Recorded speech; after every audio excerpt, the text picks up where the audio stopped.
Bismillahirrahmanirrahim. Astaghfirullahalazim alladzi la ilaha illa huwal hayyul qayyum wa atubu ilaih.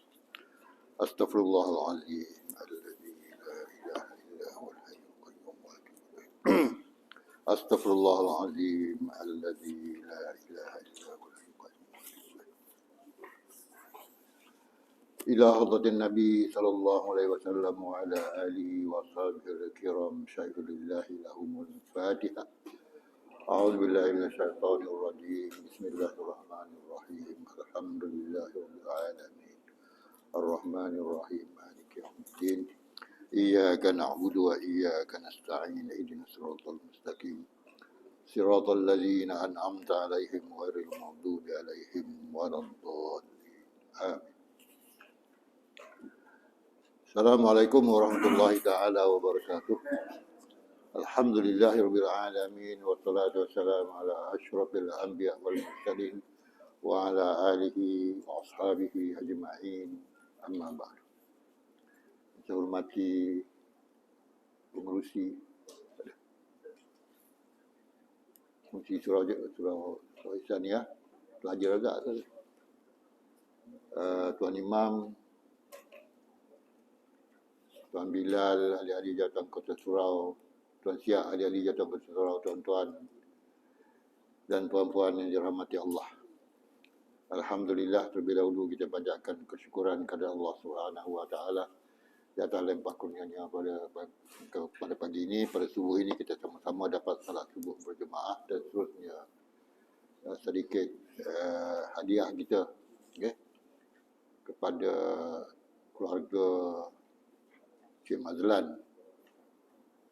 Kerana kita telah pun menyampaikan hajatnya, mengadakan tahlil jadi mudah-mudahan Allah Subhanahu Wa Taala menerima amalan kita sebagai satu amalan yang soleh dan dimakbulkan.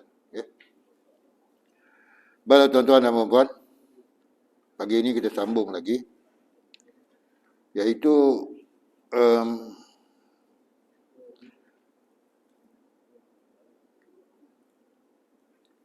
dan segala pekerjaan yang baik dan jahatnya sekaliannya daripada Allah Subhanahu Wa Taala. Ada baca kan?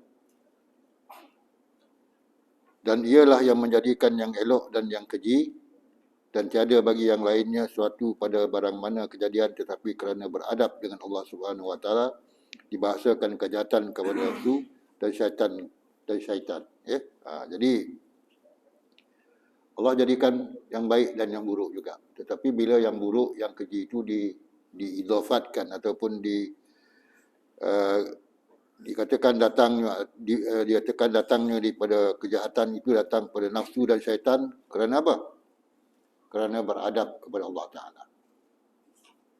Walaupun di dalam keimanan kita bahawa Allah Ta'ala lah yang menjadikan yang baik dan Allah Ta'ala lah yang menjadikan yang buruk. Tapi untuk beradab kepada Allah Ta'ala, maka yang buruk itu datang daripada nafsu kita dan daripada syaitan. Sebab apa? Kerana keduanya menyuruh memperbuat kejahatan. Syaitan dan nafsu kita selalu mendorong kita melakukan kejahatan. Sebab itu kejahatan itu dinisbahkan ataupun dikatakan daripada syaitan. Tapi sebenarnya semua kejahatan dan kebaikan datang daripada Allah Subhanahu Wa Taala. Adab sahaja kita katakan dia daripada syaitan. Tetapi pekerjaan yang baik itu dengan redha Allah. Pekerjaan yang baik ialah diredai oleh Allah Subhanahu Wa Taala. Redha Allah, maka pekerjaan yang baik itu diredai oleh Allah Subhanahu Wa Taala. Kalau pekerjaan yang baik itu tidak diredai, itu bukan pekerjaan yang baik. Dan yang jahatnya tiada dengan redha Allah. Tiada dengan redha Allah. Yang jahat tu Allah tak redha. Contoh apa yang jahat Allah tak redha? Mencuri Allah redha tak? Mencuri lah. Apa mencuri? Mencuri hak orang lain lah. Mencuri orang punya, kita ambil, kita makan ke, kita pakai ke, kita guna ke. Tuhan tak redha. Kita mencuri, Tuhan tak redha. Sebab apa? Sebab Tuhannya tak redha. Kalau Tuhannya redha, Allah redha. Tapi mencuri ini bukanlah suatu pekerjaan yang Allah redha. Mencuri apa? Mencuri barang-barang ke, mencuri pandangan pun Allah tak redha. Itu saya dah sebutkan. Kita tak boleh mencuri pandangan kecuali dengan izin tuannya. Contoh, kita pergi sebuah rumah, atas jemputan. Kita datang rumah tu. Dan rumah tu pintu dia terbuka. Maka kita tidak boleh mencuri pandang ke dalam rumah tersebut. Tengok kapet dia cantik lah. Kerusi-kerusi dia mahal lah. Ataupun tak ada. Orang dulu ada tak? Ada tak kapet-kapet ni lah orang kita dulu. Macam orang kampung dulu lah. Pakai kapet tak? Pakai apa? Tikar mengkuang. Saya pun duduk atas tikar mengkuang dulu. Makan, minum, buka puasa sama dengan keluarga atas tikar mengkuang. Sekarang mengkuang pun tak ada. Ada tak mengkuang lagi? Tak ada. Tak ada orang buat ke? Mengkuang dia tak ada. Orang buat tak ada sebab orang dah pakai kapet. Sebab tu belanja kita tinggi. Kita nak pakai mengkuang. Kapet mahal tak? Mahal. Kalau pakai mengkuang berapa ringgit? Paling tinggi pun RM20. Ya tak? Pasal tak ada. Pasal tak ada dia jadi mahal. Baiklah bisnes mengkuang sekarang ni. Sebab dia dah mahal. Mengkuang ni macam-macam guna dia tuan-tuan kan? Betul tak? Dia berduri. Kalau perempuan bersalin, mengkuang tu lah disangkutkan kat tangga rumah tu. Takut langsui datang. Langsui aku pontianak. Pontianak ke langsui? Dulu ilmu orang lagi tinggi pada sekarang ni. Tak payah pergi KPJ dah. Buat pemudahan ke apa kau. Letakkan mengkuang tu je, langsui tak datang. Jarak pun tak turun.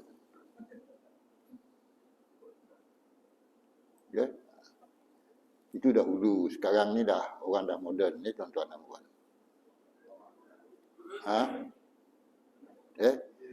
Dan lagi ada bagi hamba itu satu juzuk daripada iradah pada segala perbuatannya. Faham tak? Dan lagi ada bagi hamba itu satu juzuk. Bagi hamba ataupun bagi makhluk itu satu juzuk. Apa makna satu juzuk? Juzuk mana juzuk? Satu bahagian daripada iradah, daripada kehendak. Apa makna iradah? Daripada kemahuan. Ada sedikit kemahuan kita. Pada segala perbuatannya yang ikhtiariah. Walaupun semua iradah datang daripada Allah Subhanahu Wa Taala, tapi bagi makhluk ada sedikitlah kemahuan yang ada dalam dirinya itu dalam perkara-perkara yang ikhtiariah. Apa makna ikhtiariah? Usaha. Dalam usaha kita, ikhtiar kita ada kemahuan kita. Ada sedikit. Ada sebahagian, satu juzuk. Sebab ada satu juzuk kemahuan yang ada dalam diri kita itu, dalam perkara perbuatan yang kita ikhtiarkan. Kerana itulah diberi pahala bagi perbuatan yang baik. Itulah datangnya pahala. Sebab adanya sebahagian pada dalam diri kalau satu sedikit dalam hati kita, juzuk tu sedikit dalam hati, ada kemahuan nak buat sesuatu tu. Kalau baik, dapatlah pahala. Kemahuan kita yang baik, kemahuan kita yang tak baik, dituliskan dosa, tuan-tuan. Jadi kita kena jaga-jagalah. Kiri kanan kita ni ada malaikat apa? Apa nama malaikat tu? Raqib dan Atid. Nak panggil apa Raqib Atid ni? Abang ke adik? Raqib ni abang ke adik? Sebab dia tak ada lelaki, tak ada perempuan, tak bolehlah panggil abang adik. Dia tak ada lelaki, tak ada perempuan malaikat ni. Janganlah panggil besok. Ini sebelah ni Rakib, Abang Rakib, yang belakang tu laki ni Abang Atid. Tontok ya. Kita suruh dia diam-diam. Bagi test cawan tok lah dia. Boleh tak? Tak boleh. Sebab dia tak makan. Lepas tu, malaikat tak boleh dibagi rasuah. Yang kena bagi rasuah ni siapa? Ha? Manusia. Haiwan pun boleh bagi rasuah. Contoh, apa dia? Haiwan kita bagi rasuah. Anjing. Betul juga. Ayam boleh bagi rasuah tak? Boleh. Nak nangkap dia, ulurlah sikit. Dia pun makan, kita pun tangkap. Sebab itu tuan-tuan dan puan, ulama-ulama hadis, dia nak cari hadis yang sahih, hadis yang betul daripada seorang ulama lain, dia pergi rumah ulama tu. Tengoknya ulama yang ada ilmu hadis ni, ulama hadis ni sedang beri makan ayam, kemudian dia tangkap ayam tu. Maka dia tak menerima hadis daripada ulama ni. Sebab apa? Ulama ni apa? Menipu ayam. Tipu ayam pun tak boleh, hadisnya pun tak diterima. Nak jaga hadis tu. Okay? Dia bagi ayam tu makan jagung ke, okay? Ayam tu datang, dia tangkap. Dia nampak, dia tak nak ambil hadis daripada ulama tersebut. Sebab ulama tu tidak apa? Tidak jujur. Dia rasuah. Dia merasuah siapa? Ayam. Ayam tahu tak dia kena rasuah? Tahu tak ayam dia kena rasuah? Ayam tak tahu. Manusia je yang tahu. Okay? Baik tuan-tuan dan puan. Jadi oleh kerana adanya sebahagian atau satu juzuk dalam hati kita ini ada sifat kehendak membuat sesuatu, iaitu sifat-sifat ikhtiariah, yang usaha kita tu ada sebahagian dalam hati kita, ada satu juzuk, ada sifat kehendak, maka disebabkan itulah kalau yang baik maka diberi pahala bagi perbuatan yang baik dan dibalaskan dengan seksa pada perbuatan yang jahat. Kalau ada satu bahagian dalam hati kita itu perasaan jahat, perasaan yang tak baik dalam kita melakukan pekerjaan tersebut, dapat dosa, dan yang ni dapat pahala yang baik. Diseksa kerana perbuatan jahat, dibalaskan dengan seksa. Baiklah tuan-tuan. Adapun makna qada,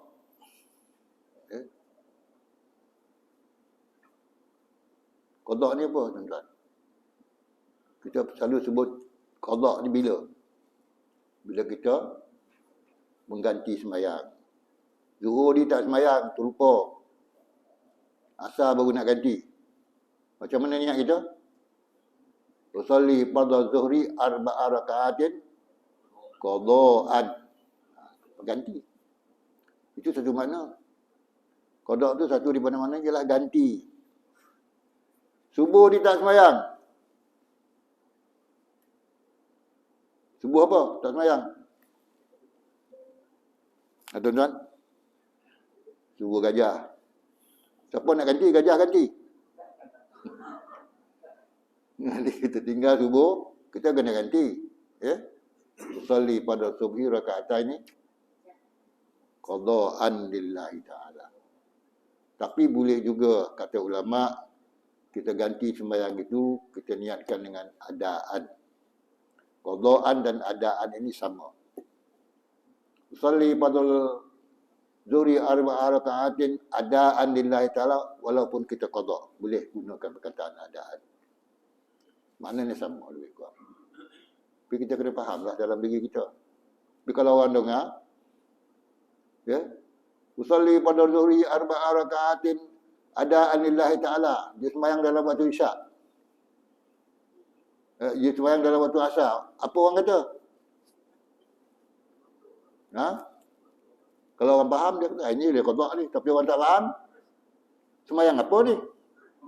Waktu asar dia sembahyang zuhur. Itu kena faham. Itu yang katakan belajar tu. Kena faham. Kalau tak faham, kita su'uzzon dengan orang, sangka buruk dengan orang. Dia ni tak sembahyang ni, sembahyang asar, dia buat zuhur, buat dalam asar. Macam mana awak tahu? Niat dia usalli fardhu zuhri arba'a rakaatin adaan lillahi ta'ala, dia buat dalam waktu asar zuhur tu. Itu kena faham. Mungkin dia qada. Adaan tu maksud dia qada, tuan-tuan. Adapun makna qada iaitu kehendaki Allah akan segala asya. Apa maksud dia kehendaki Allah akan segala asya? Apa maksud asya? Asya tu mana dia? Segala asya ni segala perkara. Itu asya.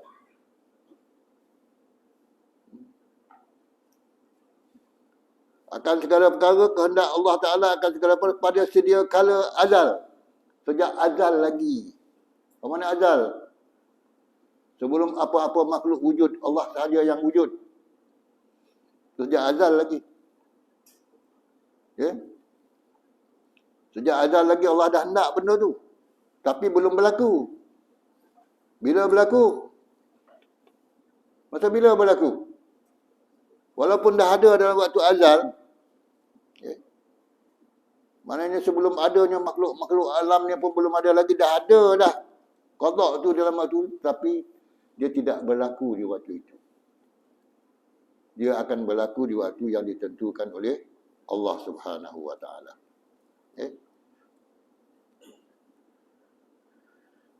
Pada sedia kala azal atas barang yang ada segala asya. Atas barang yang ada segala asya itu atasnya pada masa yang sentiasa. Segala perkara itu ada. Barang yang ada atas asya, atas perkara-perkara itu, atasnya pada yang sentiasa. Sentiasa ada lah. Qada tu ada, tapi dia tak berlaku. Apa contohnya agak? Benda tu dah ada dah. Tapi tak gugur. Sebab apa? Sebelum masak lagi. Buah nangka dah ada dah.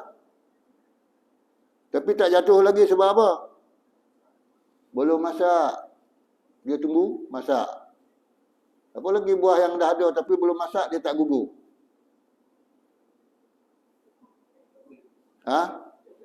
Goreng. Goreng kait. Tak ada tunggu gugur dah. Kan? Patai pun kena kait. Kau tak kait? Patai tu dia busuk. Buah bacang. Buah bacang tunggu dia gugur, dia dah masak, dia gugur lah. Tapi dah ada. Buah bacang tu dah ada. Daripada mula dia dah ada, berputik. Daripada berputik dia Lepas putik apa?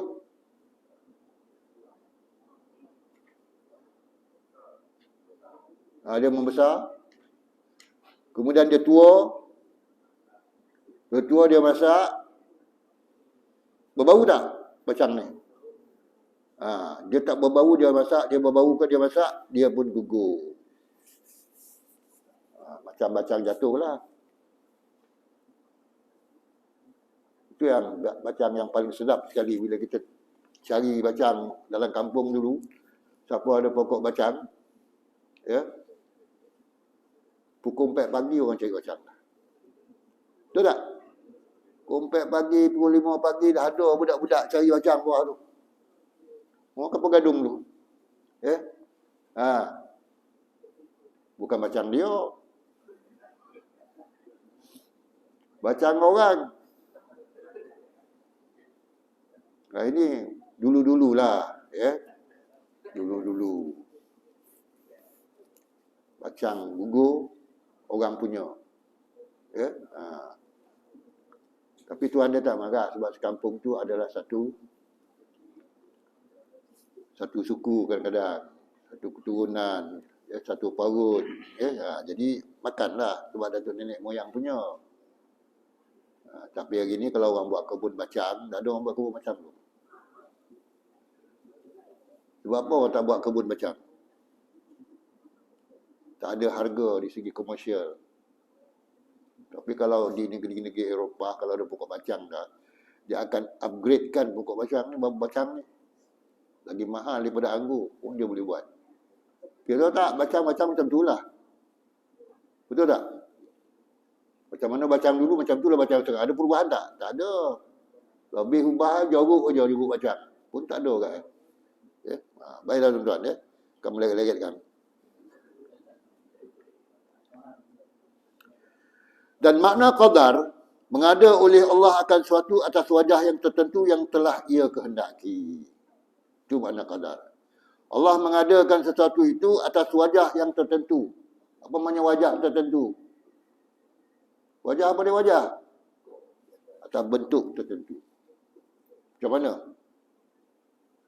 Allah adakan atas keadaan tertentu, bentuk yang tertentu, wajah yang tertentu, maknanya dalam keadaan bentuk yang tertentu lah. Ya? Yang telah ia kehendaki. Itu dikatakan takdir.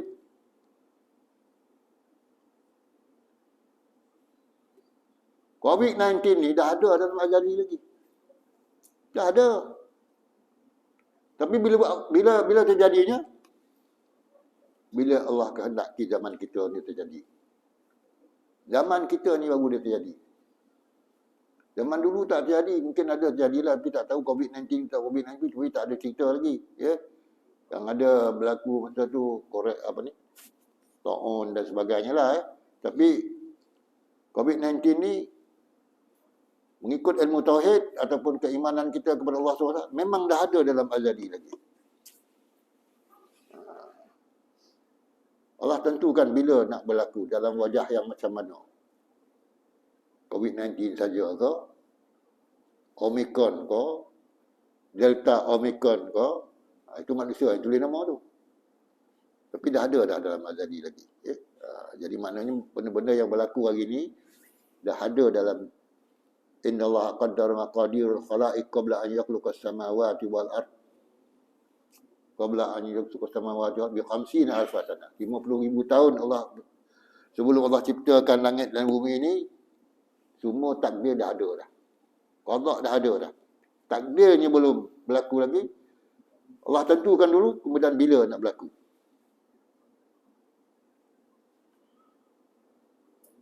Kita ni pun, di zaman kita ni, dah berlaku dah COVID-19 tu, sebab ditentukan oleh Allah SWT. Dan bila nak habisnya, tak tahu. Tapi dah ada dah. Allah dah tentukan bila habisnya, kemudian apa pula gantinya. Ya? Itu kita tawakal tu Allah. Lepas tu kalau ada usaha-usaha orang lain lah nak mewujudkan penyakit-penyakit ni, tuan. Sebab kita baca banyak kan, artikel-artikel dalam YouTube dan sebagainya, ya. Dia kata dia nak mengurangkan manusia ni sampai 500 juta aja kata dunia ni. Boleh tak? Dulu dah ada dah. Ada apa? Perancang keluarga. Ingat tak perancang keluarga dulu? Itu tujuan dia. Tapi tak diterima dan ditolak. Sekarang ni tak payah merancang-rancang lagi dah. Dia bagi penyakit, dia kata. Tapi ingat, ya, Allah SWT tu maha mengetahui. Sebab tu dalam Quran Allah tu, wa makaru wa makarallah wallahu khairul makirin. Mereka menipu muslihat, tapi Allah lagi hebat. Ya. Wa makarallah, Allah akan pusing tipuan mereka itu. Wa makarallah wallahu khairul makirin. Allah lah yang paling hebat sekali dalam soal, ya, yang mereka nak tipu muslihat ni, semuanya akan gagal. Sebab Allah lebih mengetahui. Sebab tu orang Islam ni berserah pada Allah. Sebab apa? Sebab senjata orang Islam ialah apa?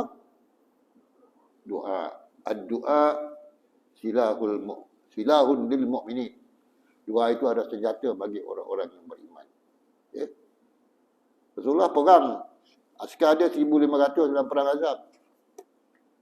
Tentera kafir waktu tu, Azab tu 10,000. Siapa menang? Tentera Islam menang. Hanya dengan doa Rasulullah, maka ribu topan pun jatuh dan memusnahkan semua persiapan mereka dan menyebabkan kuda-kuda untuk dia lari balik ke Mekah. Tentera dia pun lari, periuk belangor dia pun tertangkuk semua. Hanya dengan doa. Ya? Doa Rasulullah sallallahu alaihi wasallam. 10,000 lawan 1,500. Ya? Tapi Allah bagi ikhtiar. Buat apa? buat parit. Tak boleh nak melintas. Ya. Merentas negeri tak boleh. Merentas parit tu tak boleh. Parit tu tak boleh dilompati oleh kuda bagaimanapun hebatnya kuda tersebut. Tak boleh lompat. Maknanya ikhtiar manusia ada dengan kehendak Allah Subhanahu wa taala. Kemudian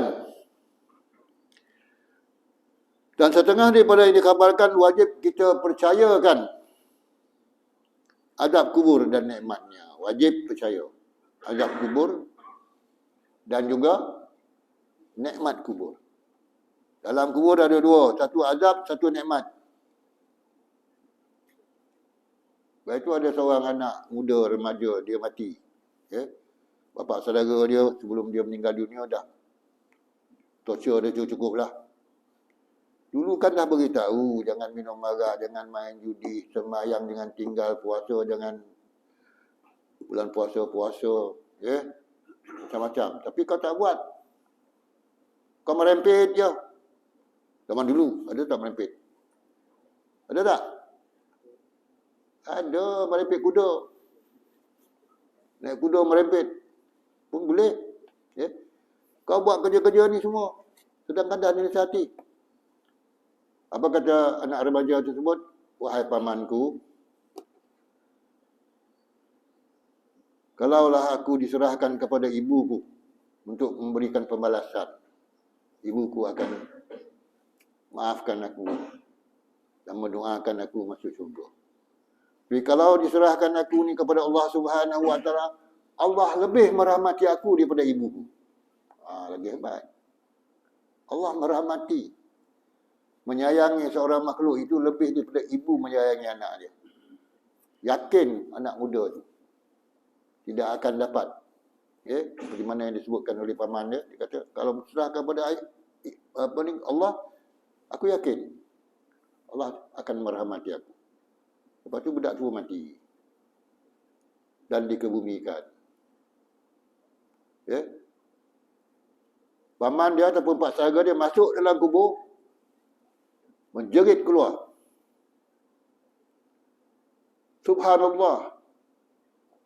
Tak dia tengok kubur itu lapang, luas dan bau harum. Itu keimanan, keyakinan kepada Allah. Allah memberi rahmat. Sebab itu dalam Quran Allah sebut, la tai'asu min rahmatillah. Jangan putus asa daripada rahmat Allah. Rahmat Allah selalu ada. Jangan putus asa. Macam kita sekarang ni, jangan putus asa dengan rahmat Allah. Ya? Dan Allah akan memberikan kerahmatannya dengan syarat kita ikhlas dan melakukan segala suruhan Allah dan menjauhi segala larangan Allah Subhanahu wa taala. Saya cakap dulu, ya. Cukup.